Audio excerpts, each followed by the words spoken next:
doesn't mean too much until we know what it really means to them. Many of the people who are of those 15 in the class that I represented, many of them are foreign students. I have some ESL students in this room today, right now, really truly foreign students. And others are people, maybe they were even born here. They may or may not sound like native speakers of English, but they sure as heck don't write like native speakers of English. It's in writing that it really shows up. I have had people in my lowest level ESL classes, born and raised in Chicago, never left Chicago. We call it Generation 1.5. They're not immigrants, but they don't speak English with that kind of ability that some of us are privileged to have. Other questions? Yeah, Jill? I like your message of we need to work on it, and it's everybody's responsibility to work on it. But I think one of the issues is that many cases, it's a big thing in Common Core vocabularies, which is fantastic. But I think many educators don't know how to work on it with their students, have never been taught how to, and then also don't think it's their responsibility because they have too much content to go through. Yep. So what would you say to someone like that? Well, the too much content I hear all the time. And you just heard my response to that. It's if we don't all work on it, we're really hurting our students. I teach content area classes. I also teach about vocabulary. I think that, so many of you in this room have gone through our program, have learned about teaching vocabulary. I offer my services. Anybody wants to sit down with me? There are a number of us in our department. Merit Vamarasi does a lot of work on vocabulary development, who know a fair amount about this stuff, and I'm happy to work with you on it. I'd love to show some of you Lex Tutor and the things it can do. A lot of the work that I did here, by the way, some of the material that I've shown you comes out of research I did with a very talented former student of ours, a colleague of ours named Paul Prez, who trains people also in how to do this. There are those of us out here who are really, really happy to work with you. It's my mission. I really believe that it's a huge part of learning. And not to read, you can't, would you read for pleasure? I'll get you in a second, I promise. Would you read for pleasure? Remember that text with 80%? Somebody said, just sit down and, come on, enjoy a good book. Would you sit down and enjoy a good book like that? Only a total geek like, yeah, I'm a geek, I would do it maybe. But most people wouldn't, and I can't say that I blame them. Yeah. This problem that Teddy raised, the issue about students being prepared for college or making it through the first year, may be a little more serious than we think or you think. I went through all the statistics of the 1,000 students who entered the fall 2012 class, and I discovered that approximately 20% of them, 200 of them, were reading at the 5th or 6th grade level. They were taking 2 or 3 developmental classes, and they were in no support program at all. Yeah. I'm sure that these students will have a very difficult time even getting through their first year. So I don't know what we need to do, but I think we need to do more for these students. Every one of those 15 students that I showed you is taking content level courses during the same time that they're taking ESL classes or special support classes. Yeah, it's a very serious problem. Yeah. What would you recommend to a student that is in this dilemma? Like the profile of student number 2. Yeah. Trying to get from 67 to 93, because you already are struggling. Yep. And then going to support like you or even to your learning center, that's extra time, so even trying to manage the workload. Well, one of the very really simple things that I think that people need to be aware of is just that there are different kinds of vocabulary. Understanding, I looked at a textbook that was used in a class a couple of years back, a vocabulary class, and I looked at the words that students were being asked to learn. I remember one of them was eclipsed.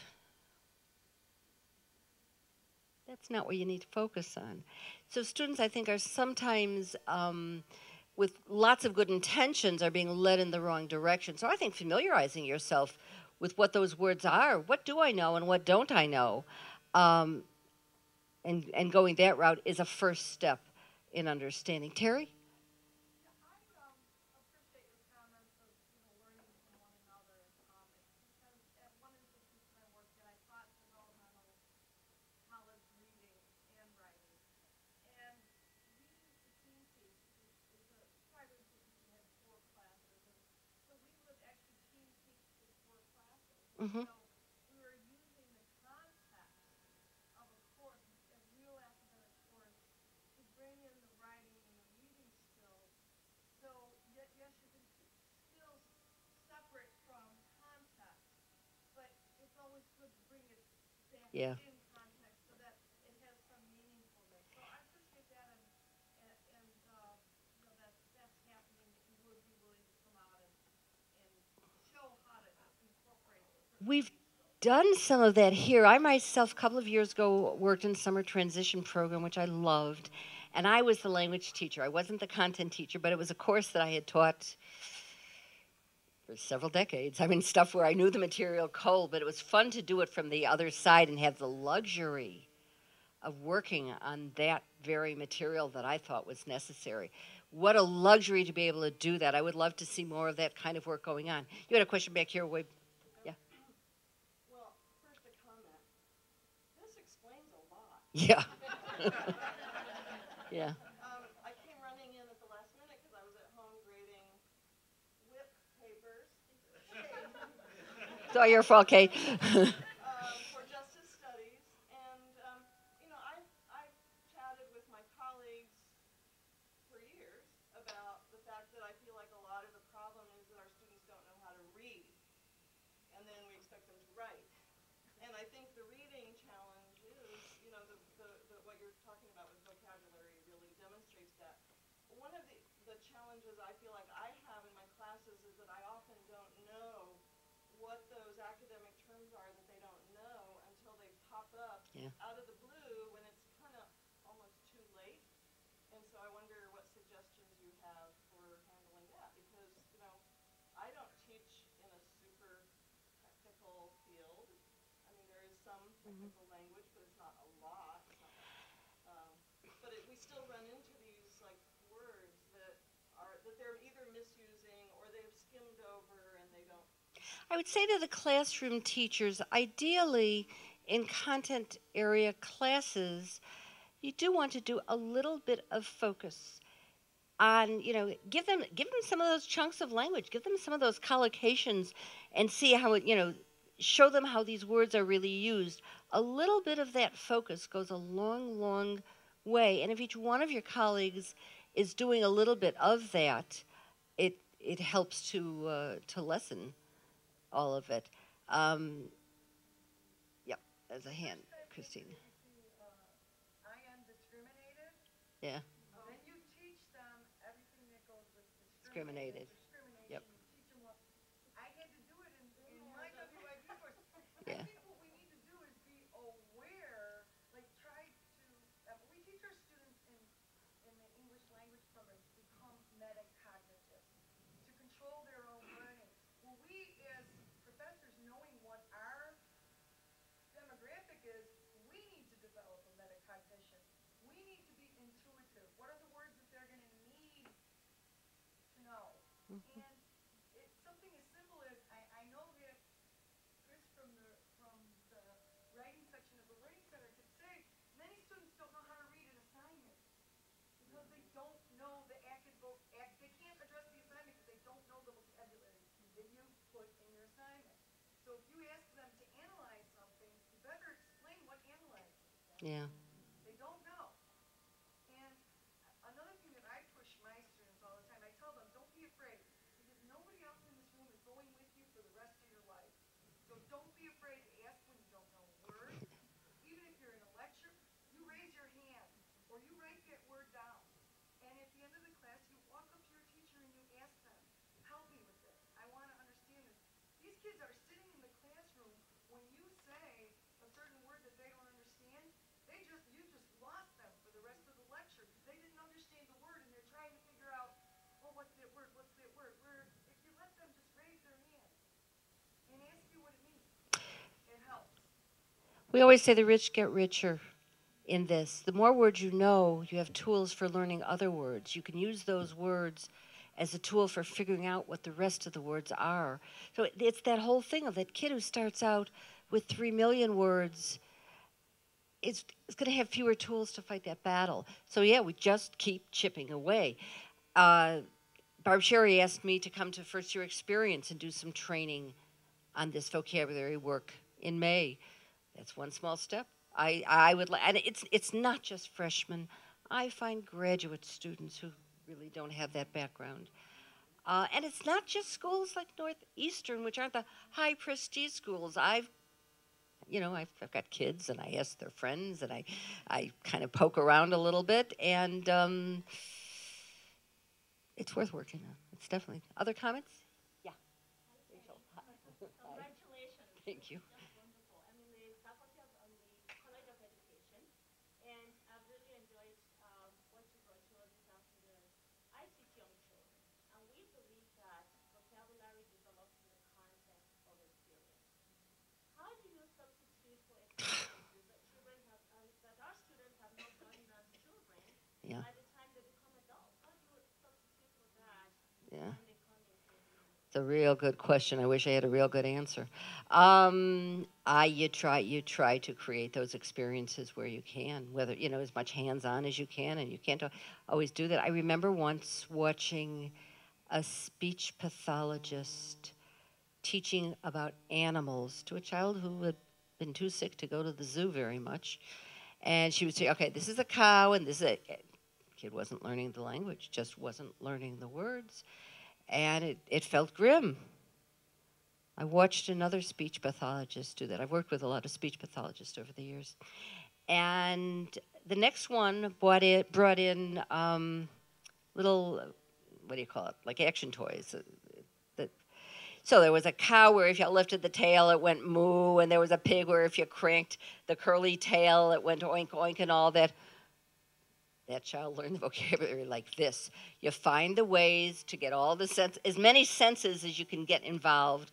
You get involved for young children. When I teach, what's the difference between cinnamon and nutmeg, for gosh sakes? Well, I bring in the jar of cinnamon, I bring in the jar of nutmeg, and I have them taste it, and I have them smell it, and I have them feel it, and no, you don't ever really make up for the deficit, but you don't stop trying. Yeah.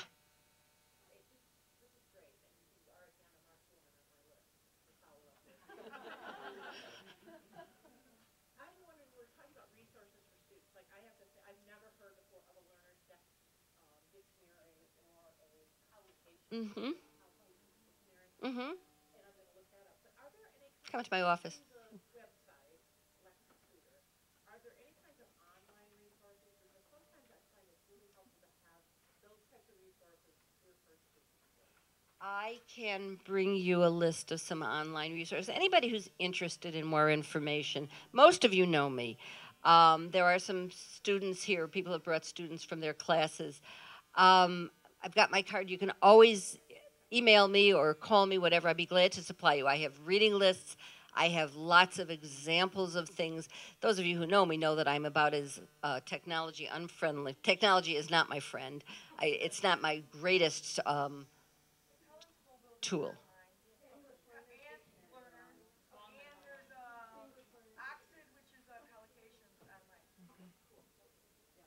There are some wonderful resources that can be used. I'll be happy to share with you what I know.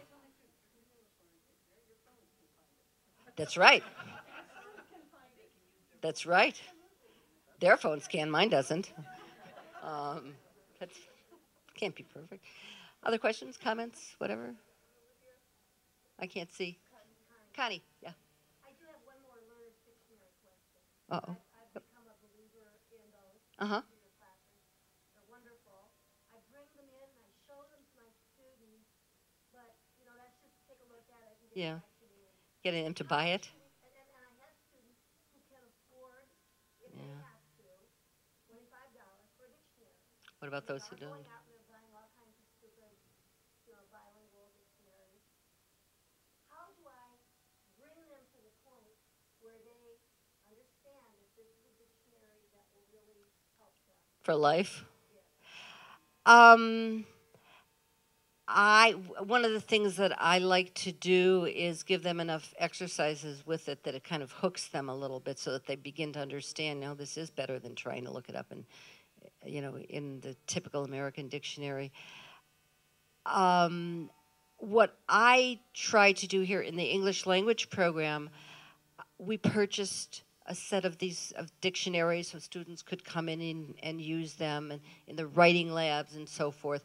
We tried to make the resources available so that students who can't afford it can use it. Some of them are online. I confess it's not my strength. I don't know which ones are and which ones aren't. Other comments or questions? Yeah, Beverly. So a lot of the work that I do is with K-12 teachers Mhm. who are in low-income areas, and the students may have born here, lived here their entire lives, but they're still not speaking standard English in their home. Would these techniques also be just as appropriate for them as it would be for English language learners? Absolutely. Absolutely. We talked about Generation 1.5. It's they're just, yes, they're tools that work for learning language. Absolutely. There are other issues as well. It's not as if, oh, learn all these words and you'll be fine, everybody. There are issues of learning standard grammar and so on and so forth. But traditionally, historically, in the God knows how many years I've been studying linguistics now, the focus has always been on grammar.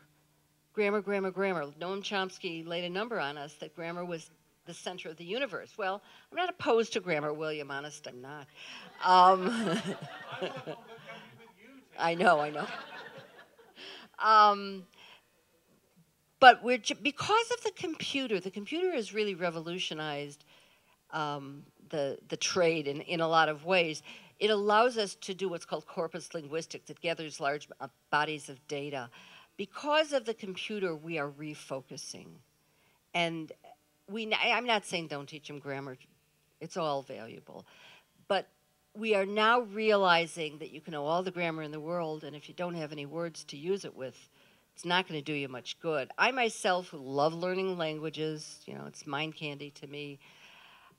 My grammar's only so-so, but man, I know enough vocabulary that that I read. I use I use words. I manage to get my point across, however poorly it may be, but I get my point across. Both matter. It all matters. Other comments or questions? Yeah.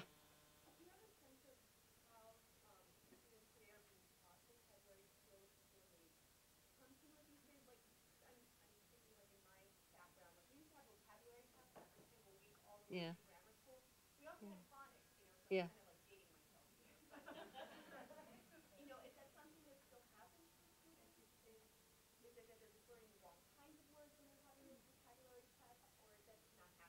Beverly, you want to answer that? I can see you rolling your eyes. Well, one of the things that I found is that many of the teachers now, the new teachers especially, they are No Child Left Behind students, and they did not learn anything in school except on how to pass those tests for No Child Left Behind. And so they come with a very, very low ability level in grammar and in vocabulary. And when you do have the schools where you have some of the more senior teachers, and I can certainly date myself. We got those 20 words a week, and we better know them by the end of the week, but by the next week, we couldn't tell you what they meant. And they're really kind of sticking with that until they get somebody like me who tells them, no, that doesn't do any good.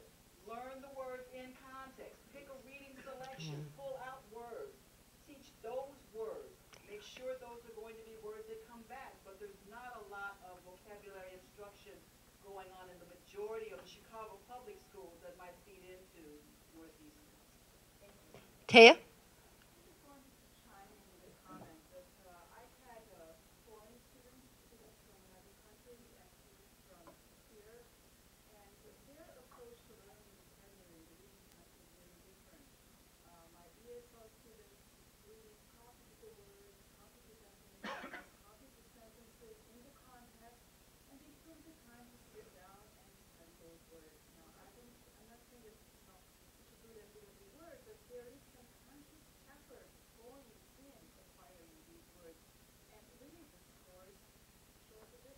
Yeah.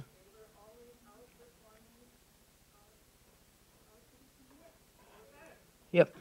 Let me give you a couple of other tips. One of them is the notion of spaced retrieval. So many people say, oh, I'm going to sit down for an hour and I'm going to learn those words, and that's how I'm going to pass the test. That's not a good way to do it. The best kind of learning will take place when you study for 5 minutes, put it away. Go back to it, learn a little, put it away. And if you keep doing that, a lot of times we suggest writing vocabulary on index cards or making a vocabulary notebook. Either way, if you make those index cards, you can shuffle them up, you can stand at the bus stop, learn a word, put it in your pocket, rearrange the order, test yourself. But spaced retrieval, and as time goes on, you learn, you can go longer and longer without looking. What was that word mean? What did it mean again? And eventually you don't need to look at all because it's up here. That's one thing. Another thing is, when we were kids, I remember we were taught vocabulary. You were given new words, and what's the first thing the teacher asked you to do was write a sentence with it. So you teach the person a word like minute. Minute means small, right? I'm a minute person. Good sentence, right? No. Why not? Doesn't collocate well. You got it. You'd use minute for fine particles, for very, very small things. But if you weren't taught that, if you don't really have a sense of the various meanings of the words and the collocations and not seen it in a variety of contexts, why would you know that it's not taught that way? That it's not used that way? How would you know it? We push production before we teach anything about it, before people are exposed to it. I remember 2 words in the academic word list are initial and final. I was in an ESL class a couple of years ago, and we had those 2 words, and one of the students raised her hands. I know. My initial name is Yasmin, and my final name is, well, she was a great student, and she had made a very good guess, but we didn't collocate well. We hadn't taught her enough about the word yet. I don't like to ask my students to use words in sentences until they really have been exposed for a long time. Mara, do you want to chime in with anything? Mara teaches a wonderful class about words.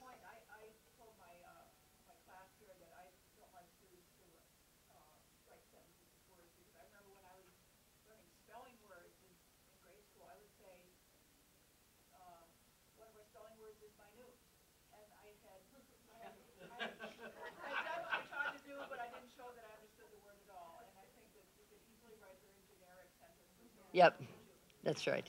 That's right. Context matters. Yeah.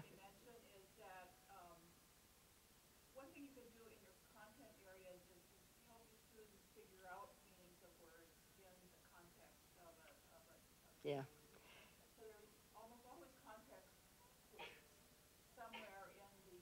Yep.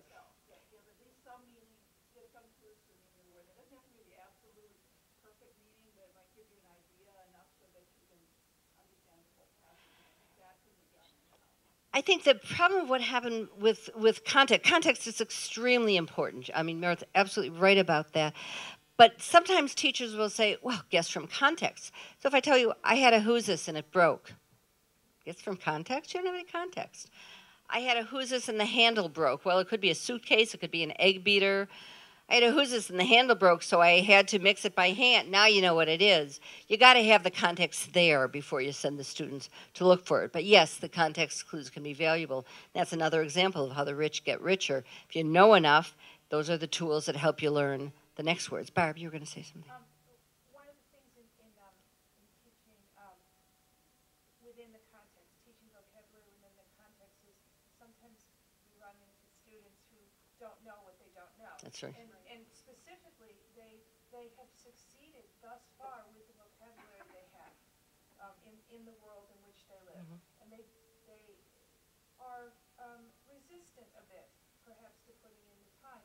And one of the things I've done is, in a class in which I talk about a subject, I show them something written by someone who works in that area with the words that you use in that field. And they probably are just the academic words. Mm-hmm.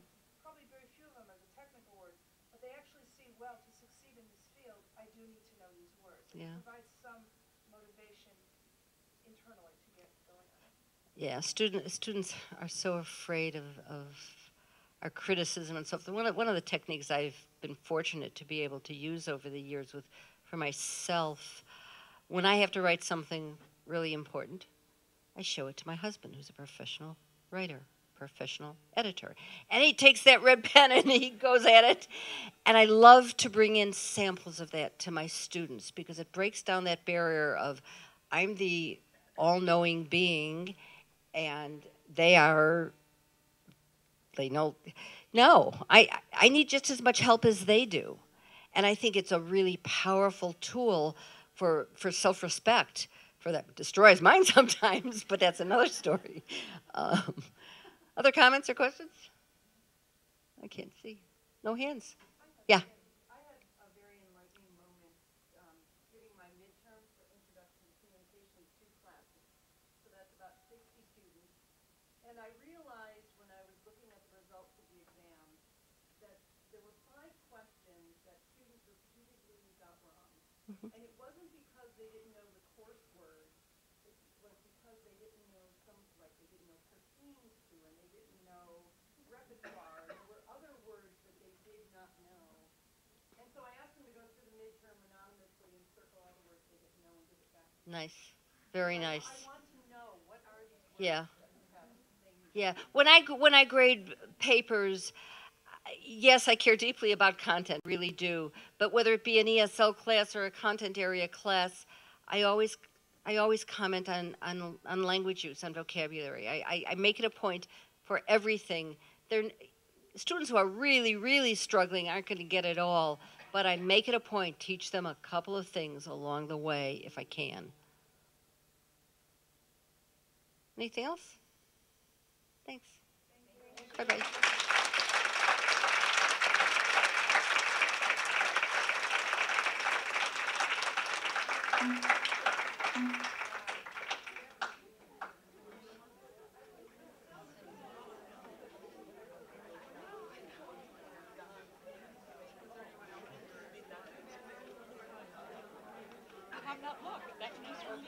Oh yeah. Oh yeah.